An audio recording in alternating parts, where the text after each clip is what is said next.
The Baltimore Ravens already need a shakeup on their offensive line after their Week 1 loss to the Kansas City Chiefs. We talk about that and more coming up next here on this bonus edition of Locked On Ravens.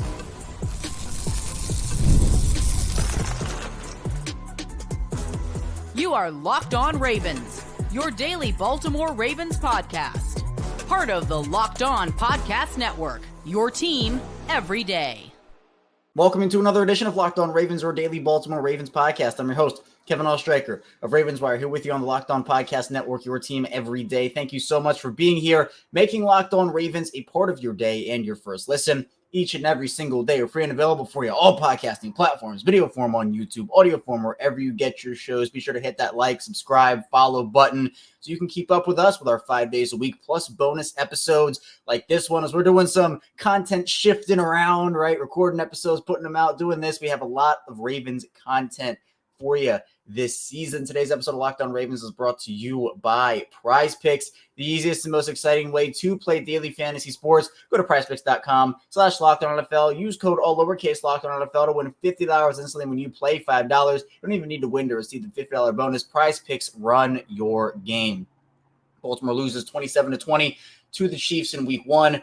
Plenty of storylines to come out of that game, but I think the one, or at least one of the big ones that many are talking about outside of the referees, that's a big one, is the offensive line for the Ravens. And we're going to be talking about that today. And it already seems like they need a shakeup there. I think the unit will get better as the year goes on, and I've been pretty vocal about that.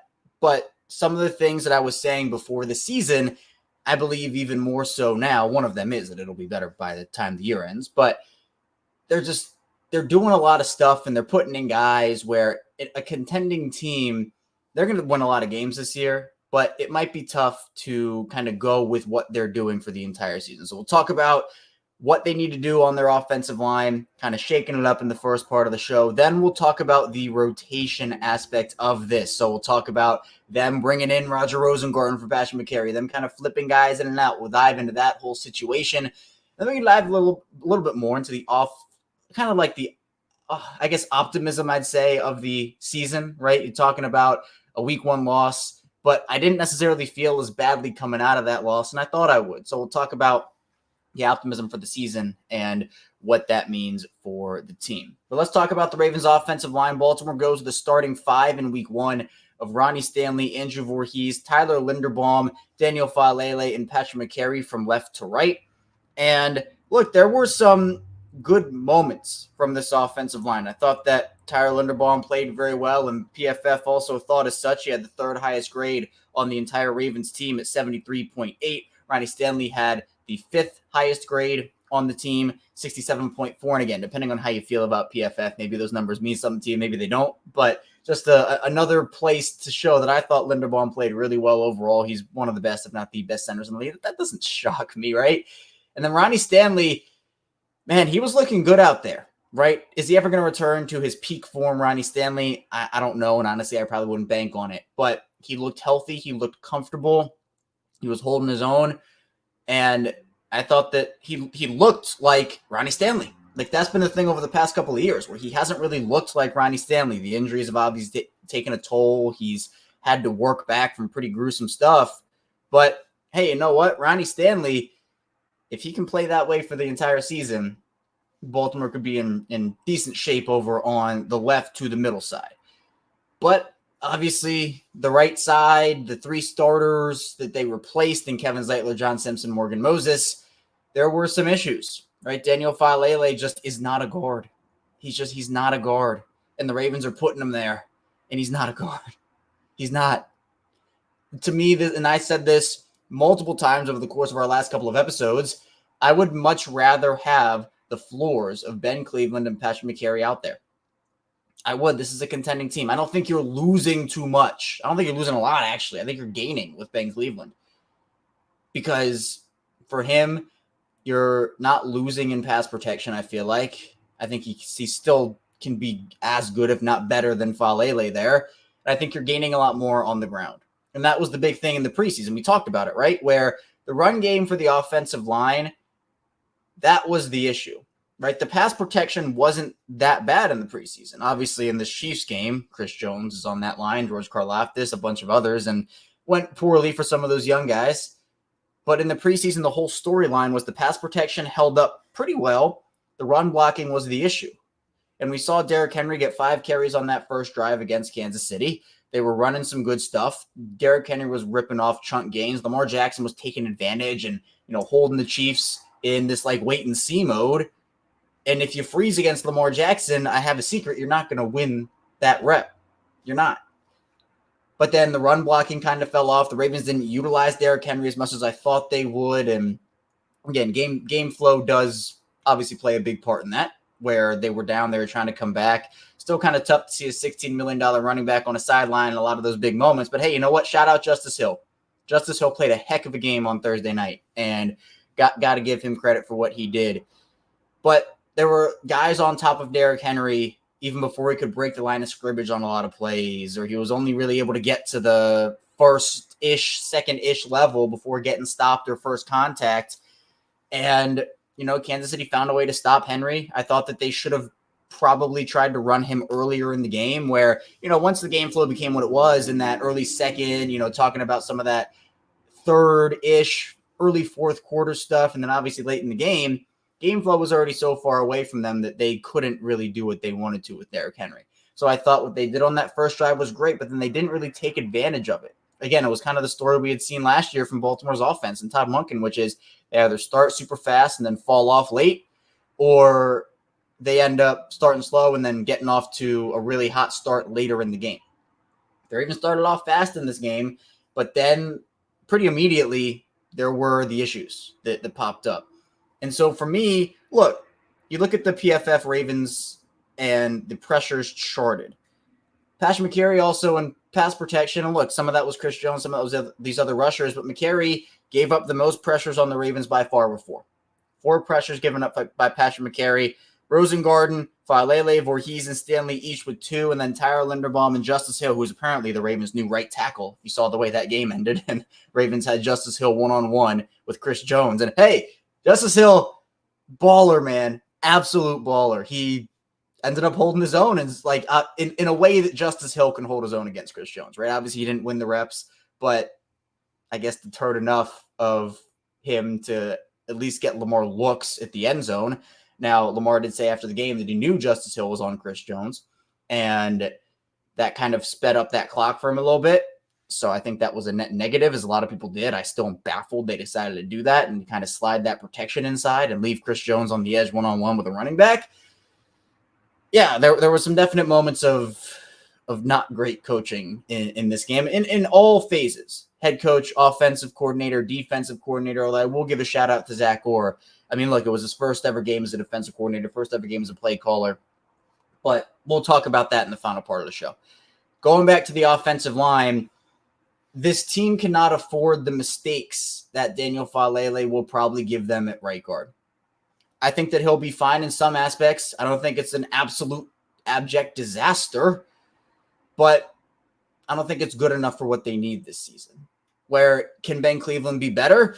I mean, you're kind of banking on that, but it's not a guarantee. But at the same time, I think there's a better chance of it because, again, the floor of these veterans, Ben Cleveland being a year 4 guy, McCary obviously having his experience, the floor of those guys, in my opinion, right now, might not be the way at the end of the season, right? I think that Roger Rosengarten might honestly be starting by the end of the year. I think Roger Rosengarten is going to be a good player. But if you want to go with the veteran, let's establish some chemistry early, I would probably shake up that line and put Ben Cleveland in for Daniel Falele. And then if an injury happens, obviously we would cross that bridge when we get there.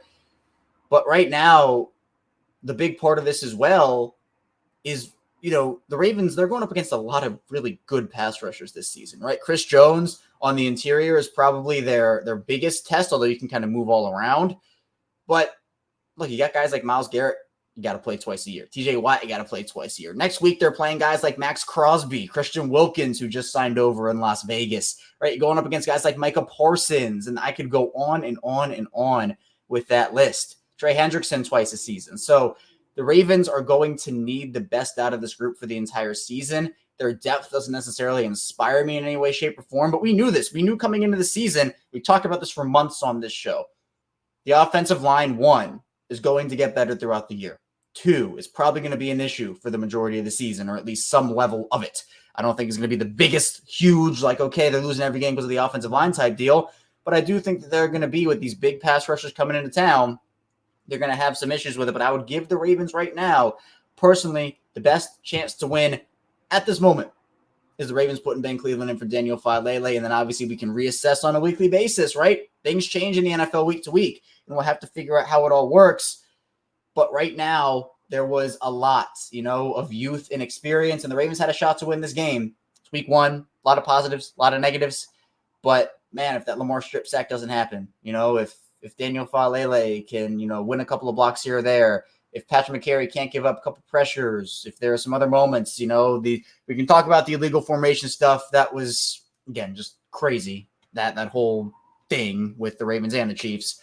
But Baltimore's offensive line is such a big point for them this season. They have to get it right. And I think getting it right would be putting in Ben Cleveland for Daniel Falele right now. Coming up in the second part of the show, I'll be talking about the offensive line rotation, why they cannot do that again this season. Stay tuned, plenty to talk about here on the show. First of the show is brought to you by LinkedIn. When you're hiring for your small business, you want to find quality professionals that are right for the role. That's why you have to check out LinkedIn Jobs. LinkedIn Jobs has a tool set to find the right professionals for your team faster and for free. So for me, I've had a great experiences over on LinkedIn, whether it is getting jobs, networking, connecting. LinkedIn has it all. LinkedIn isn't just a job board either. LinkedIn helps you hire professionals you can't find anywhere else. Even those who aren't actively searching for a new job might be open to the perfect role. In a given month, over 70% of LinkedIn users don't visit other leading job sites. Sorry for not looking on LinkedIn or looking in the wrong place. On LinkedIn, 86% of small businesses get a qualified candidate within 24 hours. Hire professionals like professional on LinkedIn. Post your job for free on LinkedIn.com/LockedOnNFL. It's LinkedIn.com/LockedOnNFL to post your job for free. Terms and conditions apply. We're back, our second segment, Locked On Ravens. Kevin Oestreicher still here with you on this bonus edition of the show. Really appreciate everybody being here, making Locked On Ravens a part of your day, your first listen each and every day. Be sure to subscribe here on YouTube. And, of course, you can follow along here in audio form as well, wherever you get your podcast, the video community, the audio community, social media, subtext. We have a bunch of awesome communities we've been building up on this show. We do 5 days a week at the Ravens coverage. So if you're an everyday, you listen every single day or mostly every single day, appreciate you for the support and for tuning in on a consistent basis. If you're new to the channel, welcome in. Hopefully you'll stay a while. Hit that subscribe button, follow button. It would mean a lot. Appreciate that. And if you're somewhere in the middle, welcome back to the show.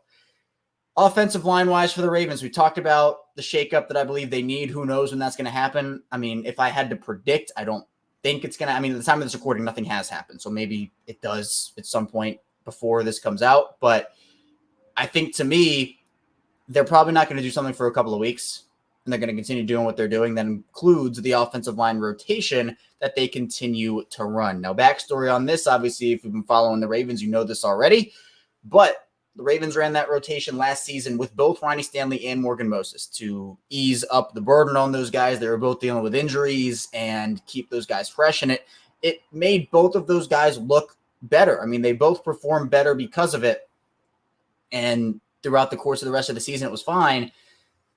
But I think it's, again, not a sustainable way to win a Super Bowl. I think you need to pick a five and stick with it. Because I talk about continuity all the time on this line, and rotating guys in and out, you can't establish full continuity that way. It's going to take so much longer to do that. So, for the Ravens late in the season doing it, I think is better than doing it early in the season. The Ravens only did it on the right side with Patrick McCary and Roger Rosengarten. But to me, the other part of this is let's think about Roger Rosengarten in this situation. I had talked about this on a couple of the shows recently as well. I'll say it again here.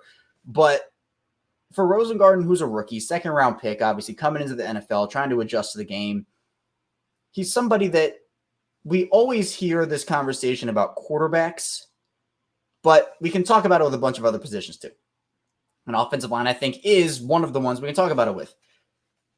Everybody talks about quarterbacks. Oh, well, he's starting the year as a rookie. That's great. He's going to get experience. He's, going to be able to learn through his mistakes, that whole thing. Then the other part of it is, he's sitting for a year, sitting behind a vet.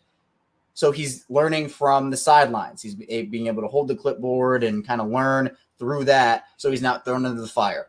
So there are two sides of that argument. And for offensive line, I think it's kind of the same thing, right? It's that same-ish conversation, not to the extent of quarterbacks, but it's the same conversation. But for a guy like Rosengarten, I don't think you can play both sides of that. I don't think that you can have the best of both worlds there, because it's this whole confusion thing where if he's going in and trying to get into a rhythm by playing, trying to start, and, he's either starting the game and going out, or he's not starting the game and going in, you're putting a guy that's what happened in the game on Thursday. Rosengarten got put in cold off the bench as a rookie in his first ever NFL snap against Chris Jones. I mean, what do we think is going to happen? There was a chance it would have gone great, but there was a much better chance it would not have. And what happened? There was a strip sack on his first NFL snap, something I'm sure he'll remember forever. To me, you can't play both sides of this, especially with a rookie, because even last season, Daniel Falele was at least a second-year player. At the very least, he was a second-year player. He didn't have a ton of experience, but at least he had been around the game for a year. Patrick McCary, who they were rotating in the left with Ronnie Stanley, he's a vet. I think an offensive line rotation is much more sustainable when you're not doing it with rookies. That to me is the thing, because you can't establish any rhythm if you're Roger Rosengarten, and you need to do that early. It's very important for rookies to be able to do that, especially on the offensive line where rotations are just not the norm. They're just not the norm at the NFL. I mean, I do not recall a situation like this ever in the league. Maybe I'm just spacing on one, but if you're rotating those guys in and out, I mean, I understand the reasons for it. Like, I'm not saying I don't understand why they're doing it. It's to keep Patrick McCary fresh. I probably think they have durability concerns with him to play a full 17 games. He's been historically injured over the course of his career. And the other part is maybe just trying to throw timing off of defensive linemen to not necessarily be able to time up the same offensive lineman over and over again. So you're putting in somebody else to disrupt that timing. But you run the risk, if you do that, of doing the same thing to your offensive line, because there's not game chemistry for the most part on that side. Hey, 4 or 5 guys are on there for all the snaps, great. But ideally, you'd have your whole line there, and you kind of pick a 5 and you stick with it. So if you feel like McCary's the best shot for you to win right now, and personally I feel that way for the Ravens, all right, cool, stick with him, right? If you think it, even if you want to go with Daniel Falele and he's your guy, and you're not rotating in Ben Cleveland with him, that's even a better shot. That's a better chance, because I think the continuity aspect of this is so big.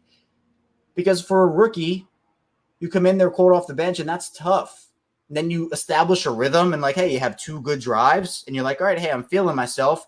And then, nope, back to the bench. 2 drives, you're going in after that. And then you lose that momentum. It's kind of like with riding the hot hand for running backs almost. It's not the same thing. But we saw with Gus Edwards and J.K. Dobbins, something the Chargers, we got the word yesterday that Greg Roman is going to do that again with those guys in Los Angeles. So we're all living in a simulation at this point, right? And where have we seen that before? Well, with Gus and J.K., one of the huge controversy points early in J.K.'s career was J.K. was ripping off like 15-yard runs, 25-yard runs, 10-yard runs, 8-yard runs consistently. And Greg Roman wouldn't ride the hot hand. He would put back in Gus Edwards, or he would throw back in Mark Ingram during his rookie season at times. And everyone's, well, why wouldn't you just ride the guy that's doing well? He has a rhythm. He's hot. If you put him on the bench, he loses that. And we saw that with JK, where he was still ripping off big runs, but if you don't ride the hot hand, the guy loses the hot hand thing. It's like the badges, right? You lose the hot hand badge. So I think it's the same conversation with the offensive line. It's so important to establish that momentum, especially for a rookie. So if you want Rosengarten on the bench to learn and he's not your best option, then okay. If you'd rather have him start and you feel like he's the best option, then okay.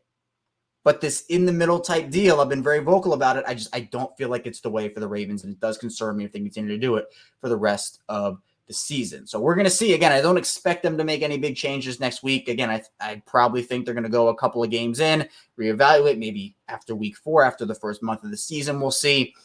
But man, it's something that I personally would not do if I were the Ravens. Coming up with the final part of the show, the Ravens had a lot of mistakes in the game on Thursday night, but there was also a lot of reasons for optimism. We'll take a look at both sides of that argument coming up next here on Locked On Ravens.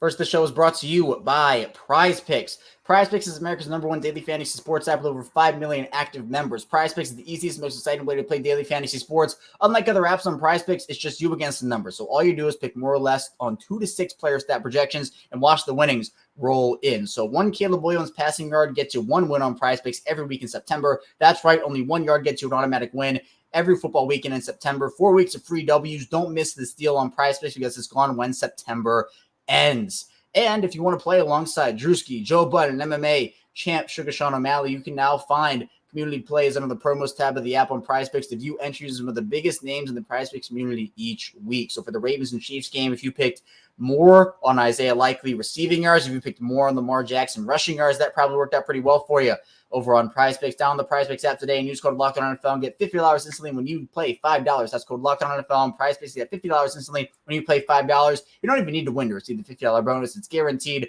PrizePicks, run your game.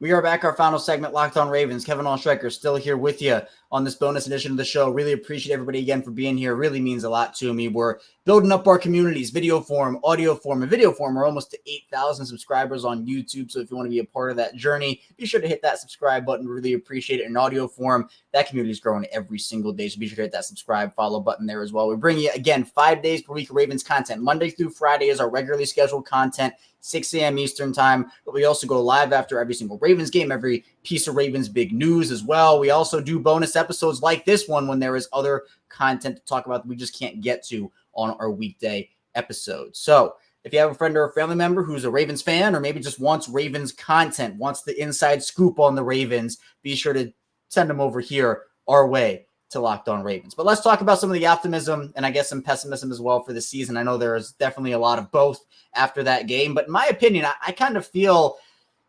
okay after that loss. Again, I feel a lot differently than I thought I would, just in terms of, man, if they had lost, it's another loss to the Chiefs. They weren't able to get the job done. I was very confident that they were going to win the game. Obviously, Marquise Brown being out in this game, certainly an advantage to the Ravens, but it's one of those games where they could have so easily given up. So easily, right? The game starts off 7-0 Ravens. Chiefs respond at 7-7. Ravens kind of get a little stagnant on offense. But that's why I said earlier in the show, and I've been saying it, shout out to Zach Orr. Wasn't a perfect game.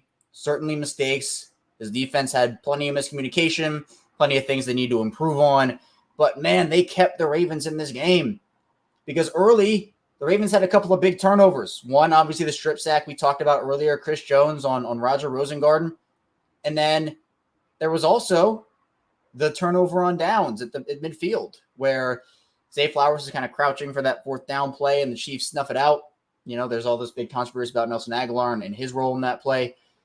But the Chiefs only got 6 points out of those two turnovers when they easily could have gotten 14. That could have easily been a 21-7 game in the second quarter. And Ravens are just kind of sitting there like, well, all right, let's pack it up. Next week, here we come. And they're never going to give up on a game, obviously, right? They've come back from worse than that. But those would be two really tough blows to take in a game where you're down 21-7 in Arrowhead. You know, your defense can't stop that.